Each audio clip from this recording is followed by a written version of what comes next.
시청자 여러분 안녕하십니까? 인터뷰 만남의 김중혜입니다. 여러분은 시조하면 가장 먼저 무엇이 떠오르십니까? 어렵다 혹은 옛것이다라는 생각하시는 분들 참 많으실 텐데요. 그래서 그런지 요즘에는 시조 접할 기회가 많이 없습니다. 오늘 이 시간에는 시조의 붐을 위해서 애쓰시는 분을 찾아왔습니다. 한국시조문학진흥회 김낙기 이사장님 모셨습니다. 이사장님 안녕하세요. 네, 안녕하십니까. 네. 인터뷰에 앞서서 시청자 여러분들께 간단한 인사 말씀 부탁드리겠습니다. 네. CCS 충북 방송 시청자 여러분 안녕하십니까. 저는 김낙기라고 합니다. 이번 한국시조문학진흥회 제4대 이사장을 맡게 되었습니다. 임기는 금년부터 3년입니다. 그리고 여기 수원보에 있는 호텔 사장도 맡고 있습니다. 정말처럼 비상하는 올 한 해를 맞이해서 시청자 여러분의 가정에 행복이 가득하시고 정말처럼 비상하는 한 해가 되기를 기원드립니다. 네, 맞습니다. 한국시조문학진흥회, 제가 이사장님을 소개할 때 말씀드렸던 단체인데 이게 정확히 어떤 단체인지 소개 좀 부탁드리겠습니다. 예, 저희 한국시조문학진흥회는 2003년 5월 25일에 서울시에 등록된 시조문학 단체입니다. 시조문학 단체로서는 최초로 등록된 전국 규모의 공적 단체라고 생각하시면 되겠습니다. 그 창립 취지는 우리 민족문학인 시조의 개성 보급과 범국민문학화를 지향해서 국민 정신문화를 창달한다, 이런 취지로 창립이 되었습니다. 그래서 현재 그 발간하는 기관지로는 한국시조문학이 있습니다. 그리고 지금 문학상으로는 역동문학상을 제정해서 시행하고 있습니다. 네. 예. 많은 일들을 하고 계신데 시조의 발전을 위해서도 많은 일을 하고 있을 것 같습니다. 네, 구체적으로 어떤 일들을 하고 있고 또 어떤 역할을 하는지 얘기해 주시죠. 예. 그 앞에 창립 취지에서 말씀드렸습니다만은 저희가 지금 요약해서 말씀드리면은 시조의 세계화 첫째, 그 다음에 시조 창작의 기반 확충, 이렇게 말씀드릴 수 있겠습니다. 그래서 이제 시조의 세계화 첫째, 시조의 세계화를 위해서는 우리 시조를 외국어로 번역할 수 있는 그런 환경 조성이 필요합니다. 그런데 지금까지는 보면은 우리 글로 된 좋은 시조 작품은 많이 양산되었지만 외국어 번역 작품 글이 많지 않은 거로 저희는 지금 그렇게 알고 있습니다. 그래서 이제 세계화라는 것이 잘 아시겠습니다만은 선진 문물의 단순한 모방으로는 되지 않는 거로 저희는 알고 있습니다. 우리나라의 독특한 정체성을 이제 다른 나라 사람들한테 나타내 보일 때, 그때만이 진짜 그 세계화 될 수 있는, 인정될 수 있는 그런 것으로 저희는 생각하고 있습니다. 그런 맥락에서 본다면은 우리 시조는 우리 시가의 대표적인 그런 이제 민족 문학입니다. 그래서 이런 민족 문학을 외국어로 번역해서 알린다고 하면은 오히려 이게 세계화 될 수 있는 좋은 어떤 재료가 되지 않느냐, 이렇게 생각합니다. 마치 저희가 그 김치나 막걸리를 세계화 시키듯이 우리 민족 시가는 많이 있습니다만 그 중에 시조는 역사 한 1000년이 됩니다. 그래서 이것을 세계화시키는 데는 무엇보다도 외국어 번역이 필요합니다. 그래서 저희는 한국 시조문학이 이미 영어로는 번역이 시작이 되었습니다. 그래서 앞으로 기회가 된다면은 중국어 등 다른 언어로도 외국어로 번역이 될 수 있도록 그렇게 기반 조성에 저희가 노력을 하겠습니다. 그 외국에서 오히려 우리 시조를 더 이제 관심을 갖는다는 것은 한 사례가 있습니다. 그 2005년도에 독일 프랑크푸르트에서 북페어, 그 도서 전시회라는 것을 연 적이 있습니다. 이제 그때의 주빈국으로 초청된 나라가 우리 대한민국이었습니다. 그런데 이제 그때 이제 초청된 작품들이 뭐 시라든지 자유시라든지 다른 작품들이 있었는데 시조가 아마 거기에 그때 전시되지를 못했습니다. 그래서 외국인들이 와서 한국의 작품을 좀 내놓아 봐라. 시를 좀 내놓아 봐라 하니까 자꾸 자유시나 이런 다른 분야를 갖다 드리니까 아니 그게 아니지 않느냐 하고 거꾸로 외국 사람들이 한국에는 시조라는 게 있다는데 왜 시조는 안 가져왔냐 이렇게 반문을 했답니다.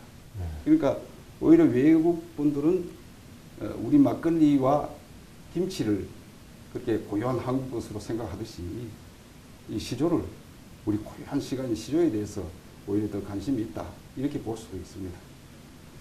그래서 저희가 저희 시조문학진흥회에서 뭐 한 번에 될 수는 없습니다.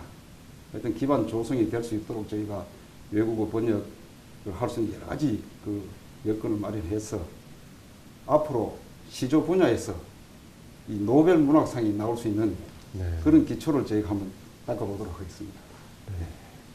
음식이나 음악 이런 분야에서 점점 세계화되고 있는데 사실 문학에서는 세계화가 아직 더뎌요. 그래서 예, 시조가 꼭 예. 세계화되어서 예. 좋은 결과가 있었으면 좋겠습니다. 그렇습니다. 시조라고 하면은 사실 저희는 옛시라고만 알고 있지 정확히 어떤 것인지 모르시는 분들 많이 있습니다. 시조에 대해서 좀 설명 좀 부탁드리겠습니다. 예. 그 먼저 좀 말씀드릴 것은 저는 그 시조 전문 학자도 아니고 또 전문 이론가는 아닙니다. 다만 시조 창작을 해 왔습니다. 그런 입장에서 제가 제 상식선에서 알고 있는 그 시조에 대해서 말씀을 드리도록 하겠습니다. 흔히 이제 시조라고 하면 지금 고시조, 옛날 시조 이렇게 생각을 하시는 경향이 있습니다. 근데 사실은 시조는 지금 크게 보면은 고시조하고 요즘에 쓰는 현대시조를 다 포괄하는 개념으로 그렇게 쓰고 있습니다. 네, 그렇게 쓰고 있고 또 시조는 중국에는 이제 말하자면 고유한 시라면 한시라는 게 있지 않습니까? 절군이 육신이 한 한시가 있고 일본에는 또 이제 17자로 된 하이쿠라는 게 있습니다. 네, 그리고 저 영국 같은 데는 14줄로 된 소네트라는 게 있지 않습니까? 그런 게 있는데 우리나라에는 바로 시조가 있습니다. 이 시조는 뭐 다른 나라에 있는 게 아닙니다. 그래서 한 1000여 년 전부터 우리나라에서 전해 내려오는 그러한 고유한 형식의 시가인데 이 정령시입니다. 정령시이고 이 시조란 그 말을 갖다 한자로 이걸 쓰면은 흔히 이제 요즘에 그걸 이제 한자로 쓸 때 보면 그 자유시할 때 그 시 말하자면 글씨자를 써서 시조 이렇게 쓰시는 분들이 있습니다. 그런데 그게 아니고 시조는 떼시자를 씁니다.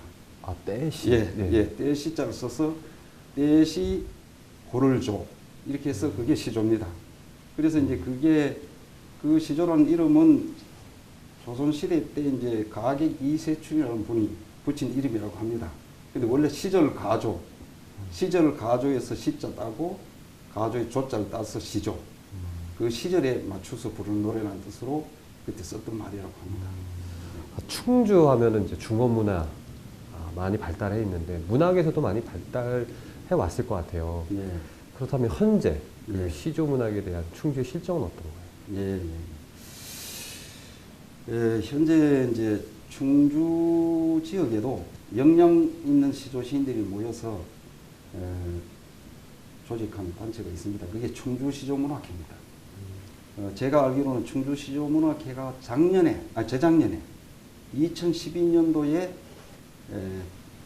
결성돼 가지고 지금은 그 활동을 활발히 하는 거로 제가 알고 있는데 지금 내일 또 사실은 그 모임이 있는 날입니다. 그런데 저는 이제 작년 10월 달에 이곳으로 부임해 왔기 때문에 처음부터는 제가 거기에 참여를 못했고 한 번 정도 제가 참여를 처음에는 했습니다. 했는데 가보니까 정말 그 매달 모이시는데 각각 새로운 창작품, 창작 시조를 한 편씩 준비를 하시고 또 모여서 식사도 겸하시면서 발표하고 서로 평을 해주고 의견 교류를 하고 이렇게 하고 있는데 그제 시조 분야만 가지고 한 지역에서 시조 문학회가 조직되는 게 쉽지는 않습니다. 예, 쉽지는 않고 그냥 전체 문학 단체라든지 이런 것은 뭐 좀 흔히 있을 수가 있는데 그런데 참 다행히도 이 충주 지역에 그 좀 뛰어나신 분들도 계시고 또 신인들도 계시고 이렇게 하셔서 제가 조직돼서 활동하는 걸 보고 저는 좀 놀랐습니다. 그래서 제가 시주문학 진흥회 이사장을 또 맡게 되니까 충주 지역에 이런 분들이 계시니까 저에게는 아주 든든한 힘이 되고 있습니다. 이사장님께서는 시조도 쓰시지만 현대시도 쓰신다고 하셨잖아요. 네. 시조, 어떤 매력이 있어서 시조를 놓지 못하시는 걸까요? 지금 방금 또 그 말씀드렸습니다만은 그 시조라고 하면은 그 잘 모르시는 분들 어렵다 하시는데 이게 정령률 속의 자율이라고 해야 될까요? 이게 아주 무궁무진합니다. 오히려 더 자유롭습니다. 딱 그 속에 어느 정도 몸에 익숙해지고 배이고 나면은 과일이 익어서 저절로 터지듯이 아주 자유롭게 나옵니다. 정령이라는 것을 인식하지 않는 가운데 저절로 그 율이 맞춰져 나옵니다. 이게 정말 천년 전부터 이 전해 내려온 우리의 고유한 시가다 하는 생각이 들 정도로 그러한 이렇게 멋이 있습니다. 지금 방금 말씀하셨듯이 제가 시조와 시를 다 쓰지만은 어느 것이 더 나았다 뭐 이것은 아닙니다. 다 그 나름대로의 그 환경에 따른 그 써야 될 경우가 있습니다. 있고 둘은 보니까 다 보완관계에 있는 것 같아요. 이쪽으로 쓸 때는 저쪽이 보완이 되고 또 시를 쓸 때는 시조가 보완이 되고 시조를 쓸 때는 시 쪽이 보완이 되고 이렇게 해서 저로서는 뭐 상당히 좀 만족하면서 쓰고 있는 그런 입장입니다. 그리고 이제 매력이라고 하면 지금 방금 말씀드렸듯이 이 이제 고시조보다가 현대시조는 정말 이게 표현할 수 있는 게 무궁무진합니다. 아까 삼남만상이라고 표현을 했습니다만은 그 아주 작은 그 미립자 세계 있지 않습니까? 뭐 양자역학이라고 하는 그 광학 현미경으로 들여다 봐야만 보이는 그 미립자 세계. 그 미립자 세계도 표현할 수가 있습니다. 그 다음에 저 거대한 천문 우주로, 그 다음 뭐 심리학, 형이상학의 세계까지 이런 것을 다 시조로 표현할 수가 있습니다. 현대시조라고 하면은. 현대시조가 흔히 어떤 분들은 자꾸 자연상참, 자연을 노래하고 이렇게만 생각하는데 지금은 그렇지 않습니다. 지금은 현대시조가 이 복잡다단한 이 시대, 또 정신문명이 만발한 시대 아닙니까? 이 시대에 맞는 시조를 얼마든지 쓸 수 있습니다. 그래서 그런 매력이 있고 또 하나는 시조를 쓰는 과정에서 그 몰입의 순간이 있지 않습니까? 물론 뭐 다른 예술 작품도 마찬가지이겠습니다만은 그 몰입의 순간의 그 카타르시스라고 할까요? 그 마음의 정화는 뭐 최고의 그게 아마 마음 치료다 이런 느낌이 있고 그 다음에 작품 하나를 완성하고 났을 때의 그 쾌감도 그 적지 않다 이렇게 생각합니다. 지금까지 많은 시조 작품 쓰셨죠? 네. 네, 조금 썼습니다. 네, 대표적인 작품 좀 소개해 주세요. 네, 알겠습니다. 지금 제가 쓴 이제 작품집은 시조집이 2권이 있고요. 그 다음 시집이 2권이 있습니다. 시조집으로는 이제 삼남만상이라는 게 있고 독수리는 큰 나리를 수입하지 않는다 이게 있고 자유시집으로는 바다는 외로울 때 섬을 낳는다 이게 있고 그 다음에 고착의 자유이동 이렇게 있습니다. 현재는 그 월간 전문지에 저희가 이제 연재도 하고 있습니다. 시조에 대해서 연재도 지금 하고 있습니다. 그래서 제가 이제 제 작품이라고 한다면은 대표작이라고 뭐 제가 감히 말씀드릴 만한 작품은 아직 없는 것 같고요. 다만 이제 애착이 좀 가는 작품들은 있습니다.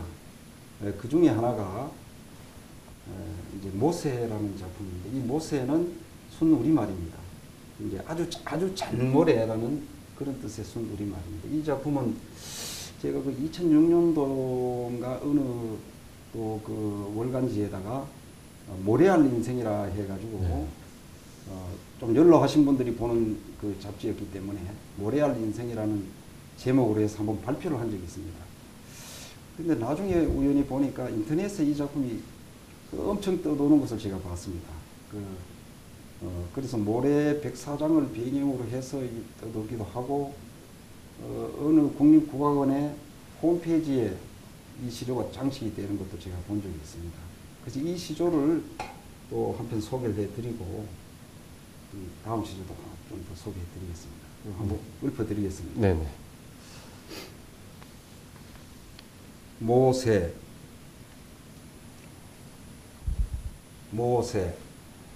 모래알 한 톨인들 무심결에 생겼으랴. 비바람에 쓸려 밀려 지나온 길 텅 비어도 한 굽이 한 굽이마다 재려하면 잴 수 없네.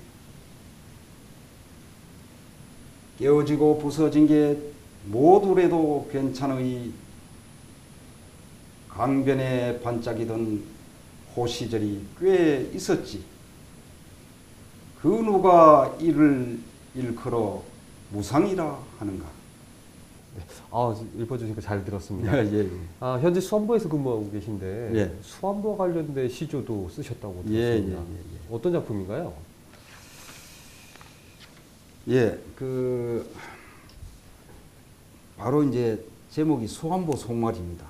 예, 수안보 속말인데, 이 작품은 제가 작년 10월 달에 이 호텔에 부임을 하면서 네. 여기 아주 최고의 온천수가 나는 지역이니까 시조를 좀 써봐야 되겠다고 구상하고 있었습니다. 그런 중에 금년 1월 1일 제가 새벽에 이 인근에 주종산이라고 있습니다. 이 주종산에 해돋이를 보러 올라갔다가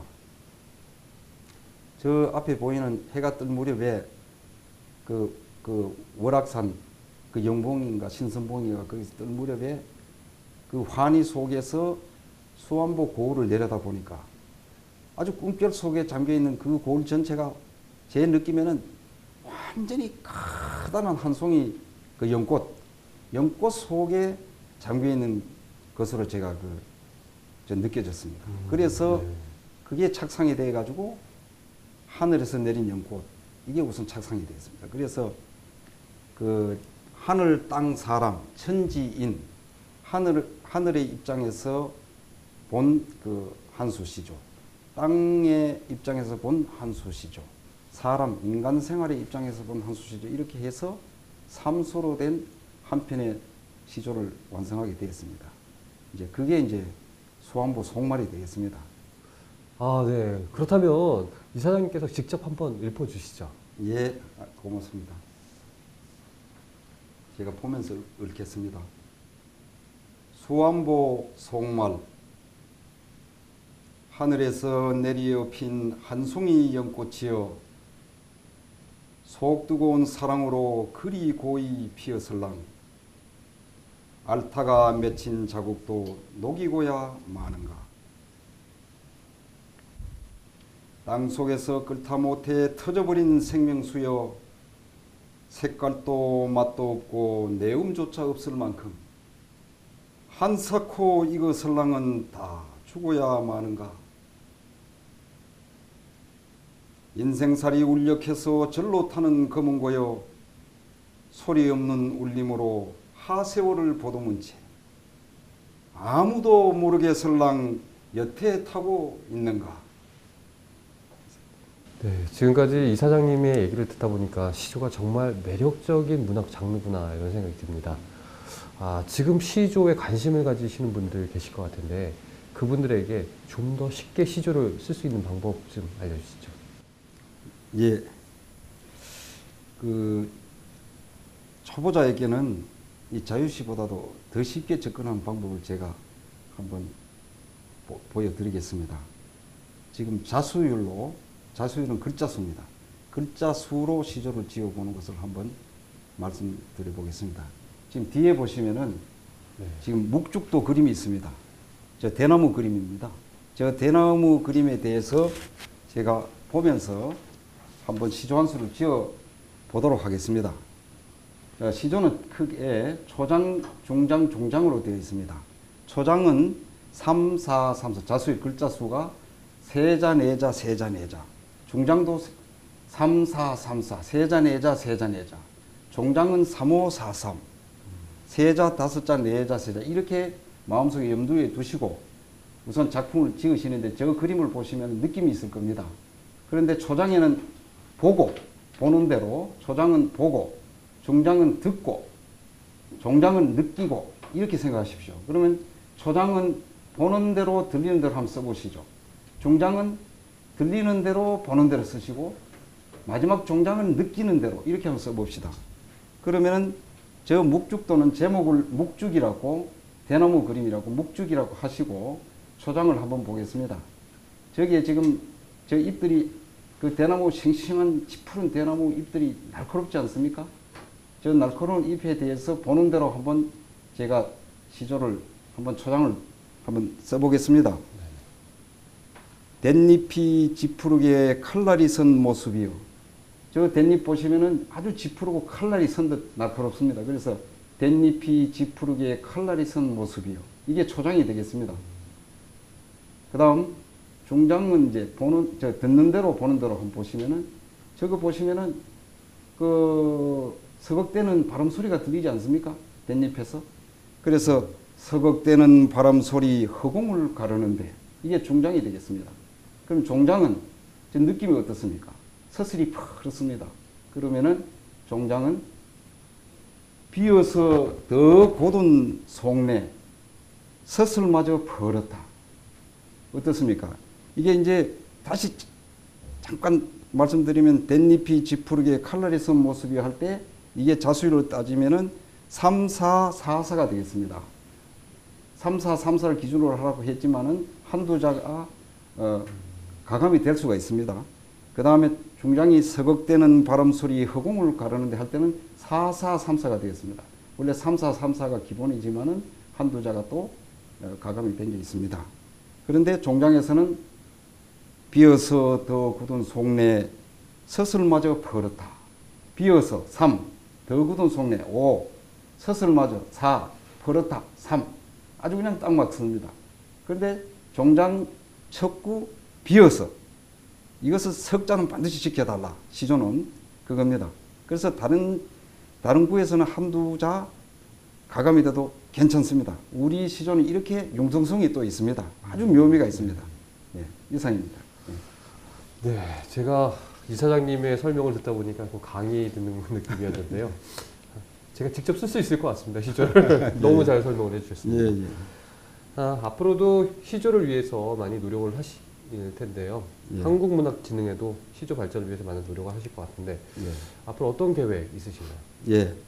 그 앞에서 말씀드렸습니다만은 저희 시조문학진흥회에서는 시조의 세계화, 그다음 범국민문학화에 대해서 힘을 쓰겠습니다. 그러기 위해서는 우선 이 수안보에 제가 여기 와서 있으니까 수안보에다가 각종 행사를 유치를 하려고 합니다. 그래서 이 지방에서부터 이 밑에서부터 확산돼가는 그 시조의 범국민 운동화 확산돼가는 그런 분위기를 만들도록 하겠습니다. 그럼 저희 창립 취지하고도 맞습니다. 그리고 저 개인적인 바람은 이 수안보에 있으면서 제가 수안보 속마을이라는 시조를 발표를 했습니다만은 수안보 가칭 수안보 통신이라는 제목으로 해서 제가 시리즈로 연작 시리즈로 좀 시조나 시를 한번 지어 보려고 지금 구상 중에 있고 또 일부 작품 완성이 되었고 또 충주 14경이 있더라고요. 그 충주 14경에 대해서도 틈틈이 답사를 해가면서 지금 짓고 있는 중입니다. 그래서 뭐 제가 나름대로 부족하지만은 수안보의 발전이 된다면은 제가 힘이 되도록 그렇게 노력하겠습니다. 네. 끝으로 마지막 마무리 말씀 부탁드리겠습니다.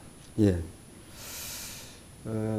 하여튼 저희가 뭐 현재 뭐 수원부에 제가 호텔에 뭐 사장을 맡고 있습니다만 이 우리 호텔 발전도 위할 겸 그리고 수원부의 발전 나아가서 이제 제 후반부 인생의 후반부를 여기서 저는 보낸다고 생각하고 제가 또 주민등록까지 금년 1월에 수원부를 이전을 했습니다. 저는 명실공히 수원부 면민이 되었습니다. 그래서 정말 수원부를 위해서 제가 미력한 힘으로 노력을 하겠습니다. 하면 이게 바로 수원부의 발전 나아가 충주의 발전이 되지 않나 그렇게 생각하고 우리 시조문학 진흥의 발전에도 도움이 되는 것으로 생각하고 있습니다. 예, 감사합니다. 네, 지금까지 시조문학을 써오시는 작가로서 활동을 해오셨고 앞으로도 계속 활동을 하실 계획이시고요. 예. 그리고 시조문학진흥회 이사장으로서도 많은 계획들이 있으실 텐데 예. 충주 기반으로 해서 예. 시조문학이 다시금 재빛을 발할 수 있기를 제가 응원하겠습니다. 예, 아이고 감사합니다. 네, 오늘 많이 후원해 주십시오. 알겠습니다. 네. 오늘 귀한 말씀 감사합니다. 예, 고맙습니다.